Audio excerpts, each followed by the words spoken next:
والعاقبة للمتقين والمؤمنين والموحدين والنار والشقاوة للمشركين والكافرين والمنافقين والصلاة والسلام على صلوات كثيرة نامية متوالية متواترة على سيد الأنبياء والمرسلين محمد مصطفى صلى الله عليه وسلم وآله الأطيبين وأهل بيته الأطهرين لا سيما بقية الله الأعظم وخلیفۃ اللہ الأکبر السید الامام المہدی روحی و ارواح العالمین لتراب مقدمہ الفدا قال اللہ تبارک و تعالی فی محکم کتابہ و متقن خطابہ اعوذ باللہ من الشیطان الرجیم بسم اللہ الرحمن الرحیم افلا یتدبرون القرآن صلوات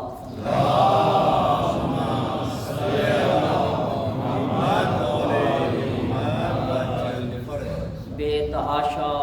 شکر اور لامحدود حمد ہے اس مہربان رحیم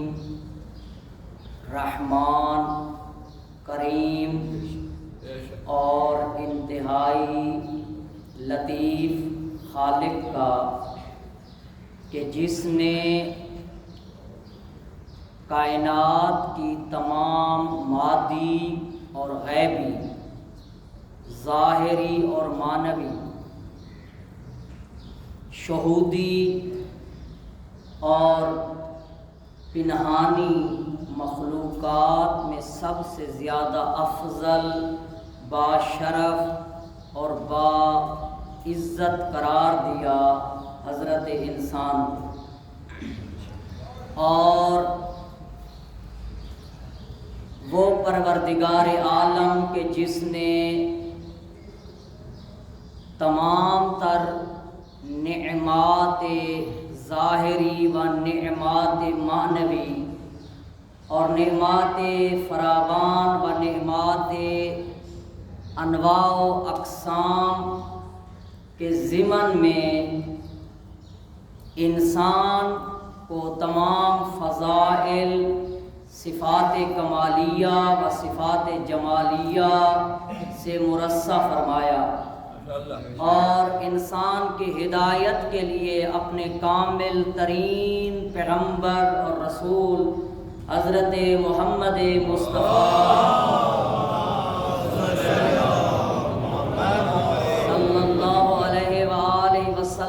کو اور انسان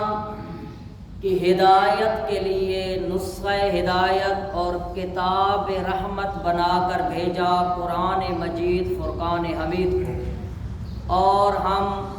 شکر گزار ہیں اس پروردگار عالم کے کہ جس نے نسخہ ہدایت اور کتاب معنویت و طہارت قرآن مجید کا وارث اور معلم بنا کر بھیجا محمد و آل محمد اور اہل البیت طاہرین علیہم الصلاۃ والسلام کو۔ ہمارا یہ درس عرائض جیسا کہ آپ پر واضح ہے اور ظاہر ہے کہ انشاءاللہ قرآن مجید و فرقان حمید کی تفسیر میں ہے۔ میں نے جو آیت انتخاب کی قرآن سے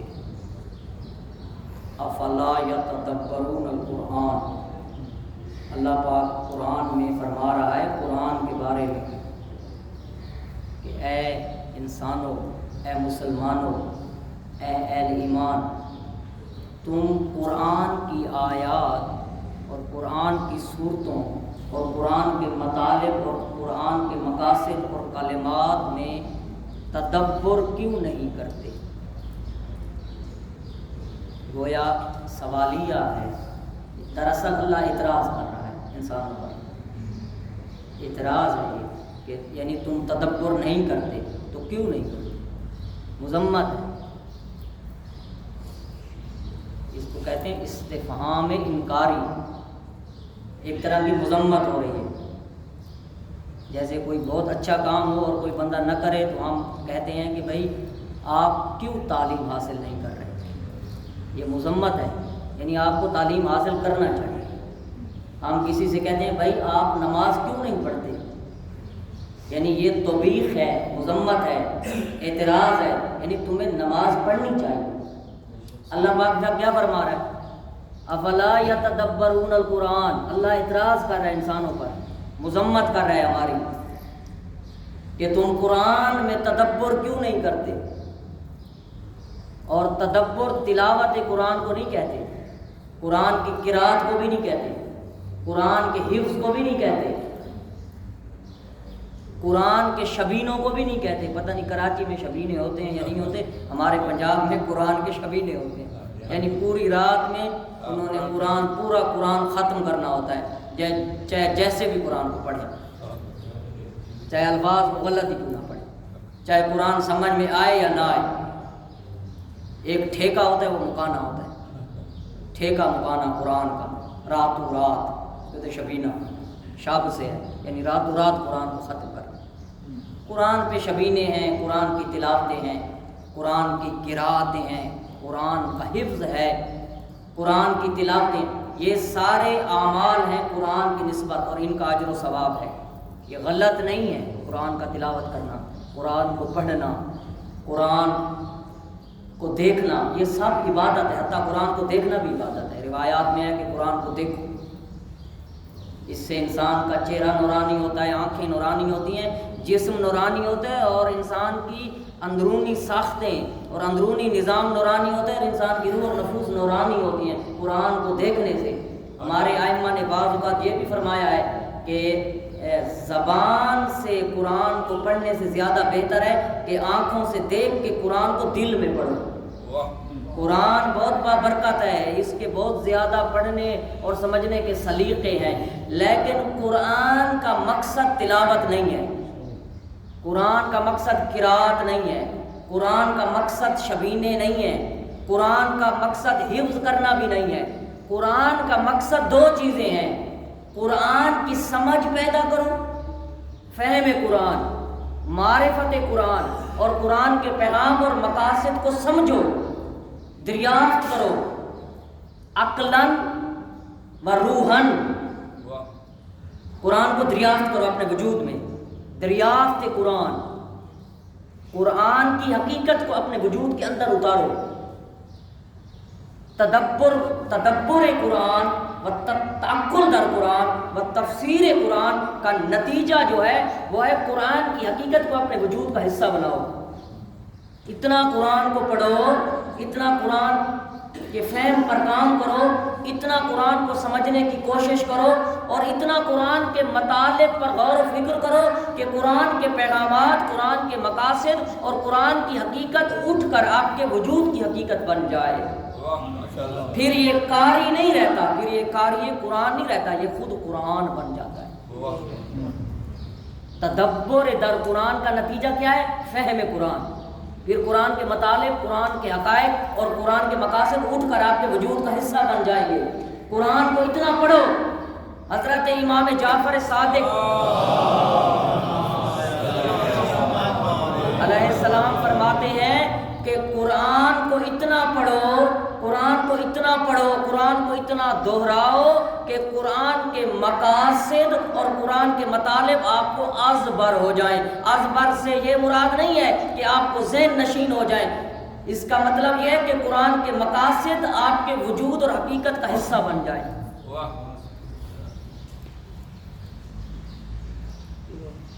فہم قرآن، دریافت قرآن، وصول قرآن اور حصول قرآن اور عمل بالقرآن۔ انسان کے لیے دو چیزیں فضیلت ہیں کہ ایک وہ قرآن کا مفسر ہو، قرآن کا فہم رکھتا ہو اور عارف بالقرآن ہو، اور ایک ہو عامل بالقرآن ہو۔ یہ دو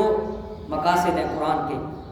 عارف بالقرآن بننا اور عامل بالقرآن بننا۔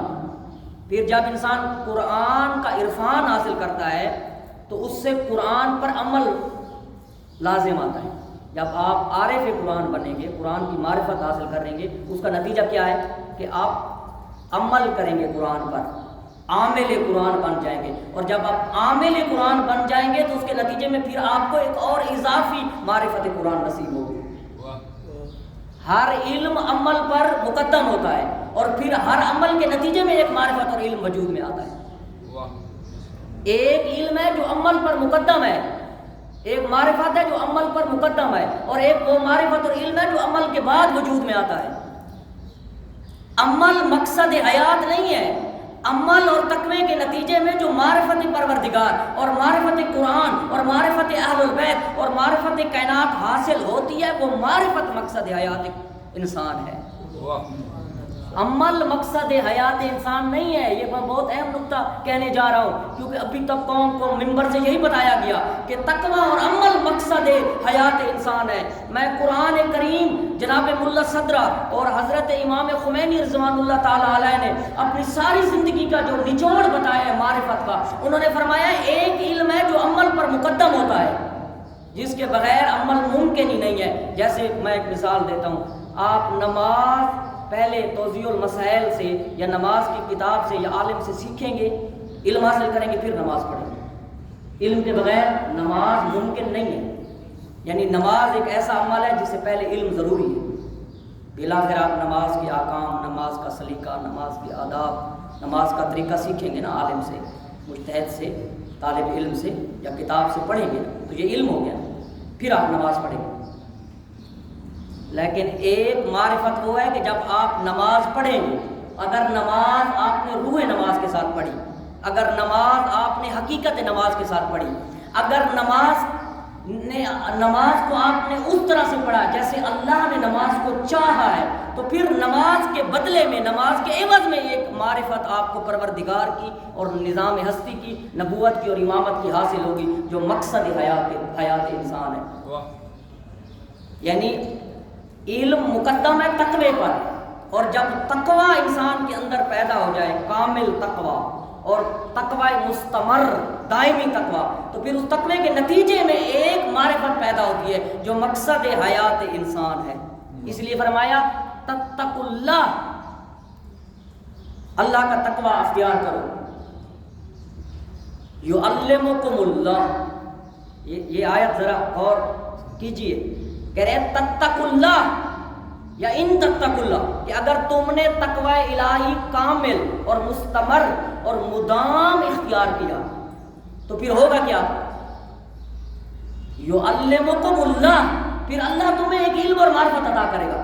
دیکھیں تقوی کے نتیجے میں اللہ ایک معرفت اور علم عطا کر رہا ہے، وہ معرفت اور علم مقصد حیات انسان ہے.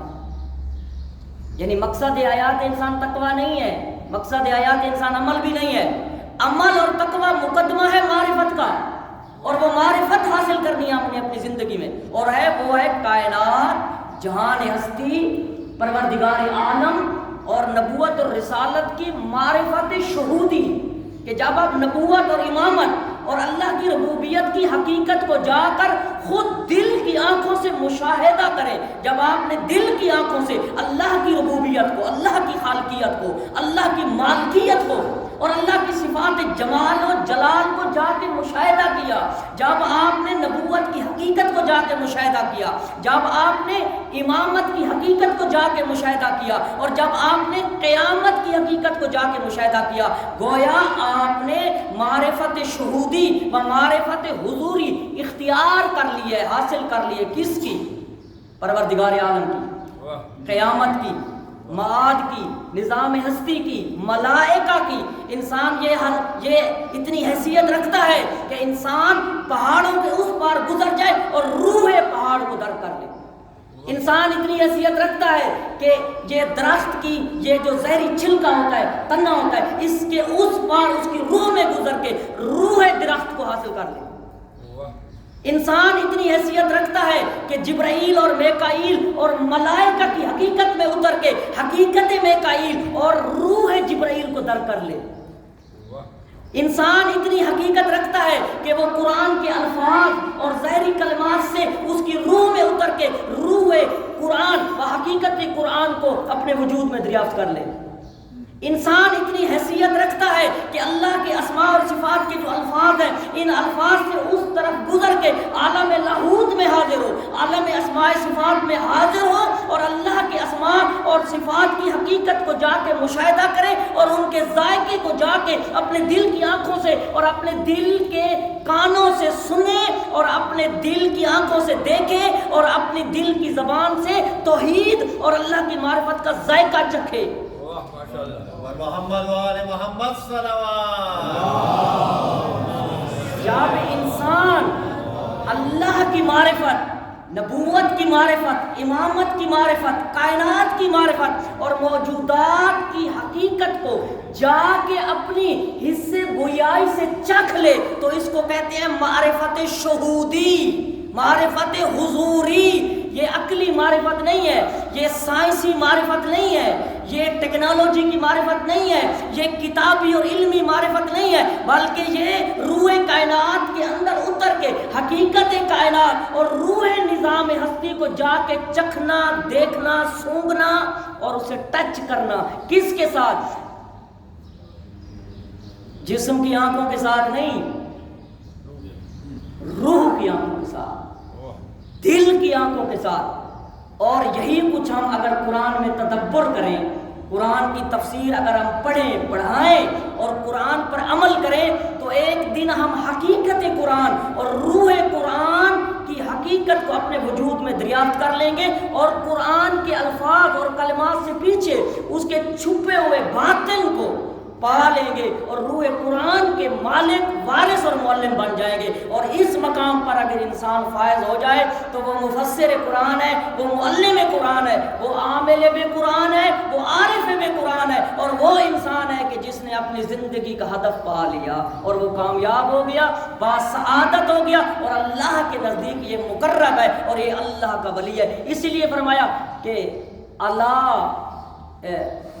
ان اولیاء اللہ لا خوف علیہم ولا هم یحزنون، کہ جو اللہ کے اولیاء ہوتے ہیں، جو کائنات کی روح تک پہنچ جاتے ہیں، جو موجودات کی حقیقت تک پہنچ جاتے ہیں، اور یہ ظاہری کائنات کے باطن تک پہنچ جاتے ہیں، اور اللہ کی صفات جمال و جلال کی حقیقت کو جا کے مشاہدہ کرتے ہیں، یہ اللہ کے اولیاء ہیں۔ لا خوف علیہم ولا هم یحزنون، نہ پھر انہیں کسی چیز کا خوف اور ڈر ہوتا ہے، اور نہ ہی ان کے دل میں کسی چیز کا غم و غصہ ہوتا ہے، بلکہ یہ غم و غصہ اور ڈر و خوف سے لاپرواہ بالاتر اللہ کی بارگاہ میں حاضر ہو جاتے ہیں۔ اور یہ ہے مقصد عمل بے قرآن و مقصد تعلیم قرآن۔ تو انشاءاللہ ان بنیادوں پر ہم آپ کی خدمت میں قرآن کی تفسیر بیان کریں گے۔ اللہم صلی علی محمد و آل محمد۔